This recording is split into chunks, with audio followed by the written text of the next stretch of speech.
Selamat siang pemirsa, sekarang saya sudah berada di kantor Gubernur Kepri, Dompak, Kota Tanjung Pinang. Dan tepat di belakang saya sudah bersama dengan ratusan pendemo yang berasal dari Federasi Serikat Pekerja Metal Indonesia. Dan mereka datang ke sini untuk menuntut 3 hal. Yang pertama, tolak revisi Undang-Undang Nomor 12 Tahun 2011 tentang P3. Yang kedua, tolak Omnibus Law atau Undang-Undang Cipta Kerja.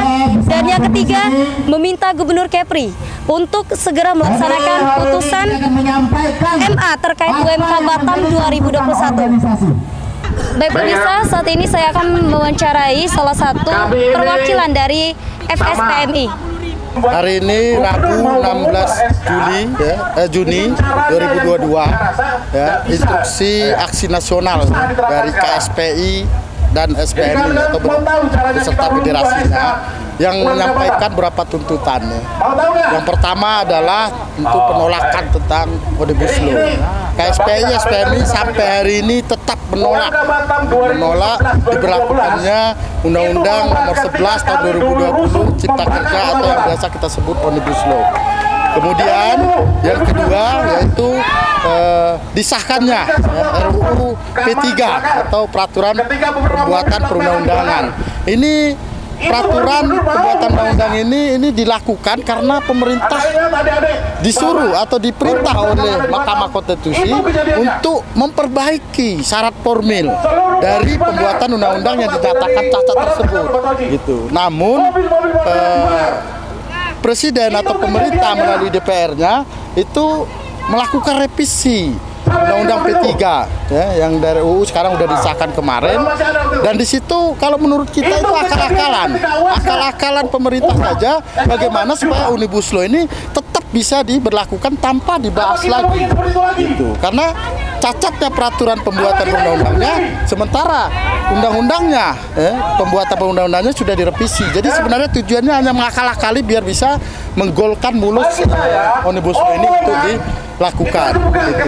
Makanya kita sampai saat ini kita tidak pernah setuju ya. Bukan kita tidak suka atau anti kepada pemerintahan, tapi kebijakan pemerintah selagi masih mengganggu atau merugikan kaum buruh khususnya umumnya masyarakat, kita KSPI, SPMI tetap akan menolak apapun itu yang dikeluarkan. Kemudian Undang-Undang RUU PRT yang sampai sekarang sudah 10 tahun ditunda terus, dipending terus ya. Sementara tiap bulan, mungkin bahkan tiap minggu ada korban dari TKW, TKI kita yang masih belum dapat perlindungan karena undang-undangnya belum juga disahkan sampai hari ini. Maka ini juga kita angkat isunya di aksi nasional kali ini. Kemudian tentu yang terakhir janji, kita menagih janji. Karena saya saksi hidup. Mungkin kalau teman-teman wartawan ingat kemarin itu, gubernur itu jelas kita tantang dia. Gitu. Kalau nanti kita menang di pengadilannya, apakah gubernur mau mengikuti aturan itu? Gubernur bilang kita semua warga wajib dan patuh dan tunduk kepada undang-undang. Maka gubernur akan melakukan perubahan itu kalau putusan Mahkamah Agungnya nanti disuruh merubah. Tapi hasil berapa bulan yang lalu putusan MA keluar, tidak ada lagi pengadilan di atas MA.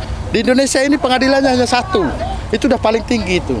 Tinggal pengadilan akhirat aja buat gubernur nanti kalau dia tidak mau merubah juga. Itu. itu apa?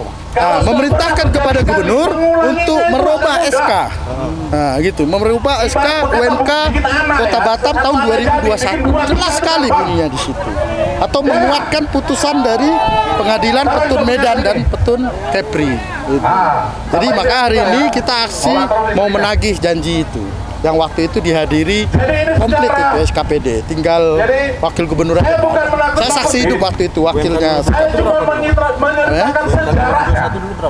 UMK-nya 4130 kayaknya. Putusan berapa harusnya? Nah, seharusnya itu 4.176.000 lah gitu. Itu jadi nggak jauh kali bedanya. Gitu. Karena waktu itu kita naiknya hanya 0,5 atau 20.000. Seharusnya waktu itu naiknya sekitar 113.000 kalau nggak salah. Kurang gitu. Karena kita harus merunut kepada aturan yang formula kenaikan upah minimum. Namun pemerintah tetap memaksakan menggunakan Omnibus Law karena kala itu Omnibus Law baru berlaku. Jadi pemerintah memaksakan itu. Jadi permintaan kita gubernur datang ke sini atau Ya, kita minta ada gubernur atau wakil gubernur atau paling tidak yang berjanji hari itu harus ada menemui kita. Berapa sih jumlah polisi? Ya, kita akan konsolidasi lagi nanti dengan teman-teman apa ini. Karena saya dapat info gubernur katanya ada di Tanjung Pinang hari ini. Ada peresmian pelabuhan apa infonya. Ya. Tapi nanti kita akan cek, kita akan minta hendaknya gubernur. Gentleman, Kalau mau aman, gentleman, laki-laki itu mulutnya yang dipegang. Gitu. bukan diamankan zaman Orde Baru ya. Baik pemirsa, dari pantauan lokasi saat ini, masa unjuk rasa tetap menuntut Gubernur Kepri agar segera melaksanakan janji-janji manisnya, dan juga mereka tetap menantikan Gubernur Kepri ataupun perwakilan dari gubernur untuk datang langsung ke sini untuk mendengarkan langsung aspirasi dan tuntutan dari massa. Dari Tanjung Pinang, Kepulauan Riau, Yulia Deutari, Ardian Syaputra, UTV mengabarkan.